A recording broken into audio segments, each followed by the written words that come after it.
Welcome to another deep dive. This time, we're going to be exploring fluids and electrolytes based on this paramedic resource manual that you send over. Right.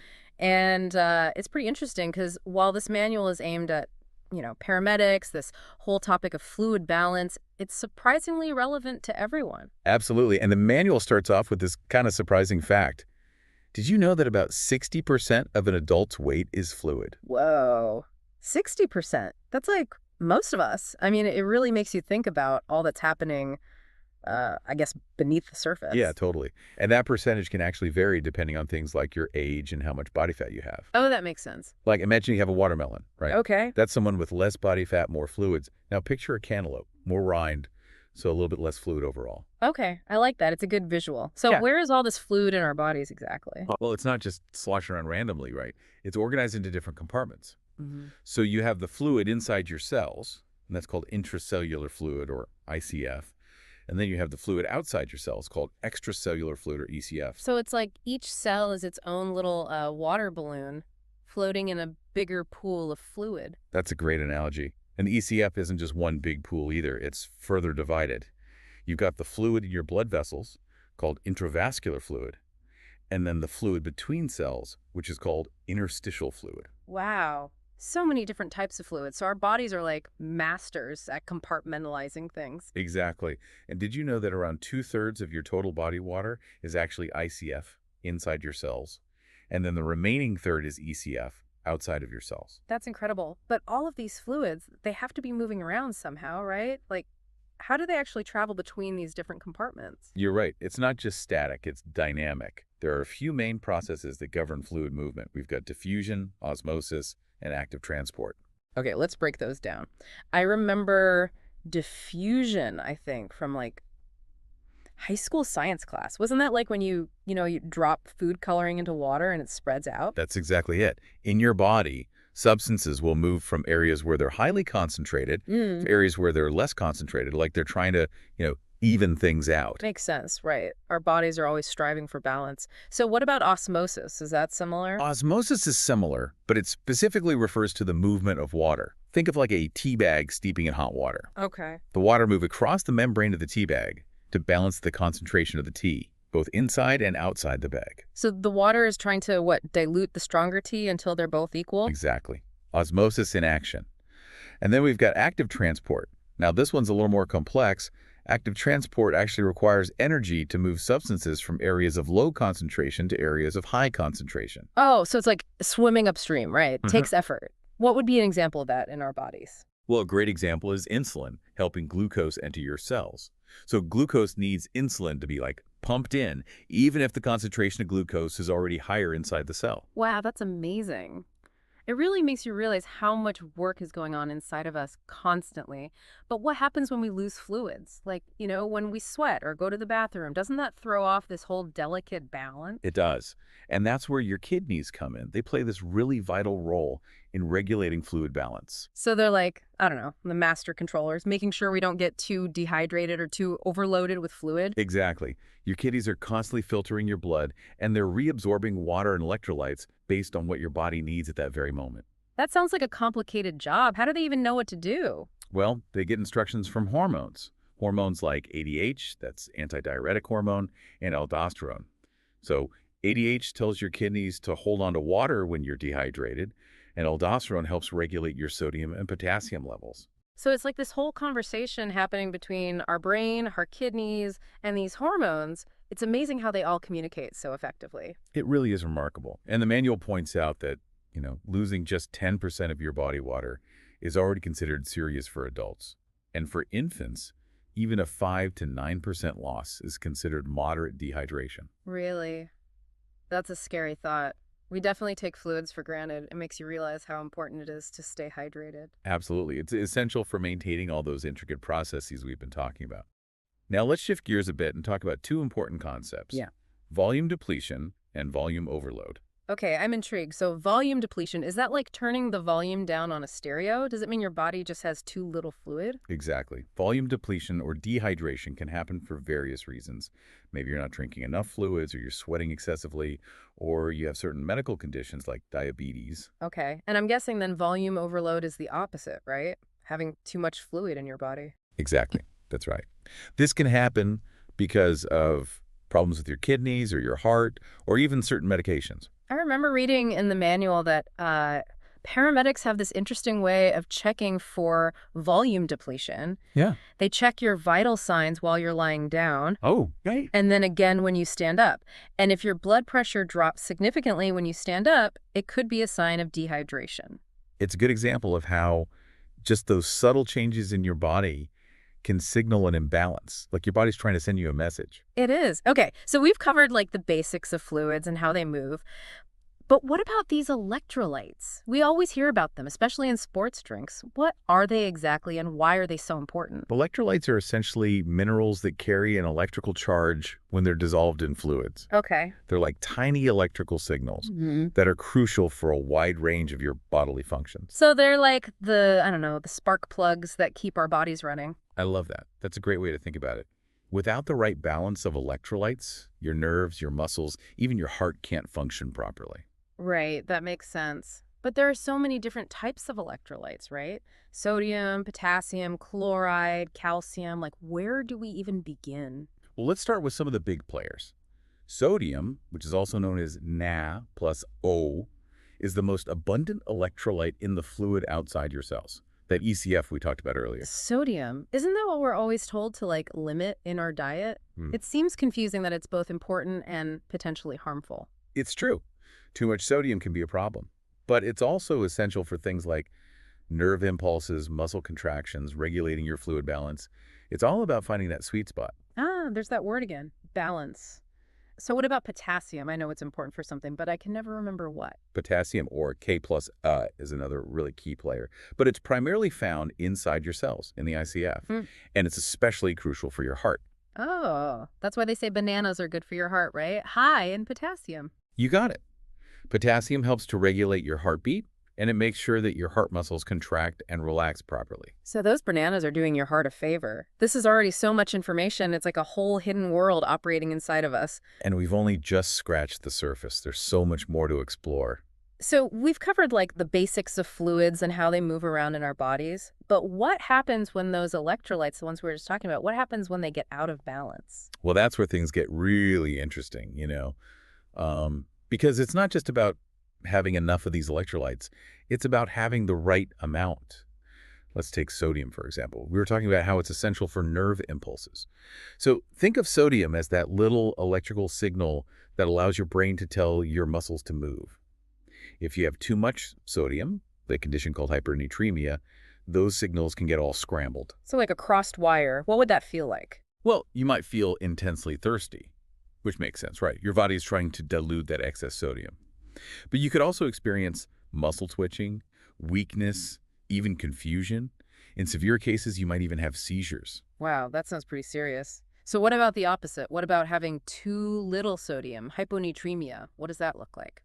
Hyponatremia can be a little trickier to spot because the symptoms can be more subtle, at least at first. You might just feel fatigued, have a headache. But then, as it gets worse, you could experience nausea, muscle cramps, and again, in severe cases, seizures or coma.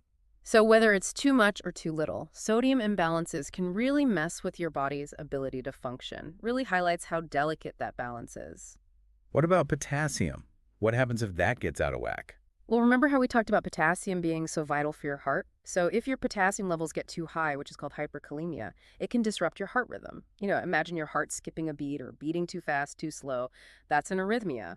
And in severe cases, it can even lead to cardiac arrest. That's scary. So too little potassium, hypokalemia, I'm assuming that's just as bad for your heart, right? You're absolutely right. Hypokalemia can also cause arrhythmias, along with muscle weakness and fatigue. In severe cases, it can even lead to paralysis of the muscles that you use to breathe. Wow. It's incredible how these tiny electrolytes can have such a huge impact, especially on our hearts. But how do these imbalances even happen in the first place? Is it just about what we eat and drink, or are there other factors at play? That's a really good question because while our diet definitely plays a role, it's not the only culprit. I mean, think about it. We lose electrolytes through sweat, through urine, even through our digestive system. And then you have certain illnesses, medications, even medical procedures that can disrupt that balance. So there are a lot of ways these imbalances can kind of sneak up on you. Can you give us some specific examples of what might throw things off? Sure. Let's say you're an athlete, you're training really hard in the summer heat. You're going to lose a lot of fluids and electrolytes through sweat. If you don't replenish those properly, you could end up with an imbalance. Makes sense. What about if you're sick with a stomach bug, you're experiencing vomiting or diarrhea? Oh, that's another classic example. You're losing fluids and electrolytes at a much faster rate, so it's crucial to replenish them. I mean, that's why electrolyte drinks are often recommended when you're sick, right? Hmm. They help to get you back on track. That's interesting. So it's not just a marketing gimmick, they actually serve a purpose. Exactly. They can be really helpful when you're losing fluids and electrolytes rapidly. But it's not just about what we lose. Certain medications, like diuretics, which are often prescribed for high blood pressure, can cause you to lose potassium. Oh, so even if you're being proactive about your health, you could still be at risk for an imbalance. That's why it's so important to talk to your doctor about any medications you're taking and how they might affect your electrolyte levels. And of course, some medical conditions, like kidney disease, can make it harder for your body to regulate electrolytes on its own. This is a lot to consider. It makes you realize just how interconnected everything is in our bodies. So, what can we do to kind of protect ourselves? Aside from drinking those electrolyte drinks when we're not feeling well, what are some other steps we can take to keep things balanced? Well, prevention is key, right? And one of the simplest things you can do is pay attention to your diet. Eat your fruits and veggies, right? Exactly. Fruits and vegetables are naturally rich in electrolytes, and so are low-fat dairy products. Aim for a balanced diet that includes plenty of those foods. Yeah. And as always, staying hydrated is crucial. Okay, so we touched on this earlier, but can you remind us what staying hydrated really means? How much water should we be drinking? Well, there's no magic number because your individual needs are going to vary depending on things like your activity level, the climate you live in, your overall health. But a good rule of thumb is to listen to your body. If you're feeling thirsty, that's your body telling you it needs more fluids. So, thirst is a pretty reliable indicator. It is. Don't ignore those signals. And keep in mind that you don't have to rely solely on water for hydration. Fruits and vegetables, especially watermelon and cucumbers, contain a lot of water and can contribute to your fluid intake. This is all great advice. So it's about being mindful of what we eat and drink, staying hydrated, and being aware of any potential risk factors like certain medications or medical conditions. Exactly. And if you do experience any of those symptoms we discussed, don't hesitate to reach out to your doctor. Early detection and treatment of electrolyte imbalances can make a big difference. This has been so insightful. I feel like I'm starting to understand the language of my body a little bit better. That's what we like to hear. But we're not done yet. There's one more piece of this puzzle that we need to explore. Acid-base balance. It's really closely tied to fluids and electrolytes, and it plays a crucial role in keeping your body functioning optimally. Okay, so you mentioned acid-base balance. I gotta be honest, that sounds a little intimidating. Can you break that down for us? I get it, yeah. It sounds complicated, but it's really interesting stuff once you kind of wrap your head around it. Basically, acid-base balance refers to the very careful regulation of your blood's pH level. pH, right. I vaguely remember that from like high school chemistry, but I'm a little fuzzy on the details. What does it really mean in the context of like our bodies? Okay, so imagine a scale that measures how acidic or alkaline something is. Right. Your blood needs to maintain a slightly alkaline pH. It's around 7.35 to 7.45 for all your cells and organs to function at their best. If that pH level strays too far in either direction, even a little bit, it can cause problems. It's like that whole Goldilocks thing again. Not too acidic, not too alkaline, but just right. Exactly. And your body is constantly working to keep things in balance. One of the key players in all this is actually bicarbonate, which we talked about earlier in terms of electrolytes. Oh, right. We talked about how bicarbonate acts like an internal antacid, neutralizing that excess acid, but I'm not sure I understand how that works. Think of it this way. When you exercise, your muscles produce lactic acid, right? Or when you breathe, carbon dioxide forms carbonic acid in your blood. These acids can throw off your pH balance, make your blood too acidic. That's where bicarbonate comes in. It neutralizes those acids, kind of like a sponge absorbing spills. So it's preventing those acids from making our blood too acidic. Exactly. It acts as a buffer, so it protects your body from those sudden drastic changes in pH. But bicarbonate isn't working alone in all of this. Your lungs and your kidneys, they also play really important roles in this whole process. Oh, interesting. I never would have thought our lungs and kidneys were involved in pH balance. What do they do? Well, your lungs, they help by removing carbon dioxide from your body. And remember, carbon dioxide can turn into carbonic acid in your blood. So every time you exhale, you're helping to keep your blood from becoming too acidic. Wow. Breathing. More important than I realized. It's not just about getting oxygen, it's about regulating our pH as well. So, what about the kidneys? Your kidneys are like fine tuners, constantly monitoring and adjusting your blood pH. They filter your blood and decide whether to hold on to or get rid of bicarbonate and hydrogen ions based on what your body needs at any given time. So, if my blood is too acidic, my kidneys would get rid of more acid and hold on to more bicarbonate to kind of even things out. That's it, exactly. It's an incredible system of checks and balances. But sometimes things can go wrong. When these regulatory systems get disrupted, it can lead to something called acid-base imbalances. And those imbalances, I'm guessing those aren't good. What are the consequences of those? There are two main types: acidosis, which basically means your blood is too acidic, and alkalosis, which means your blood is too alkaline. Both can cause problems. Can you give us some specific examples? Like, what would those problems look like? Sure. With acidosis, you might experience fatigue, confusion, shortness of breath. In severe cases, it can even lead to a coma. Alkalosis, on the other hand, you might see muscle twitching, weakness, nausea, and, like acidosis, if left untreated, it can have some very serious consequences. This is all starting to make sense, but it is a lot to take in. It seems like our bodies are always walking this tightrope to keep everything in balance. You're telling me. Hmm. But the good news is our bodies are incredibly resilient, and usually these systems are working seamlessly in the background, without us even realizing it. So, what can we do to support these systems and make sure everything's staying in harmony? Well, a lot of the things we've already talked about, a balanced diet, staying hydrated, being aware of those potential risk factors, those all help keep your acid-base balance in check. This has been a really insightful deep dive. We started with the basic fact that 60% of our body weight is fluid, and now we've gone all the way through these complex worlds of fluid compartments, electrolytes, and even acid-base balance. It's really incredible how interconnected it all is. It is. It highlights just how much is happening inside of us every second of every day. Things we often take for granted, but they are essential for survival. And as always, I'm left with even more questions. This deep dive has definitely sparked my curiosity to learn more about how my body works. That's the goal. Curiosity is what drives us to learn and grow.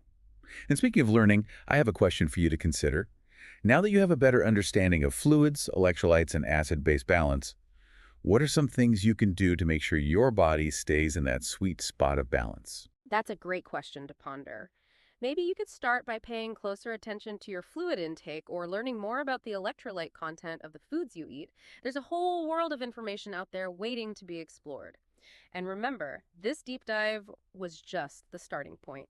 Keep asking questions, keep learning, and most importantly, keep listening to your body.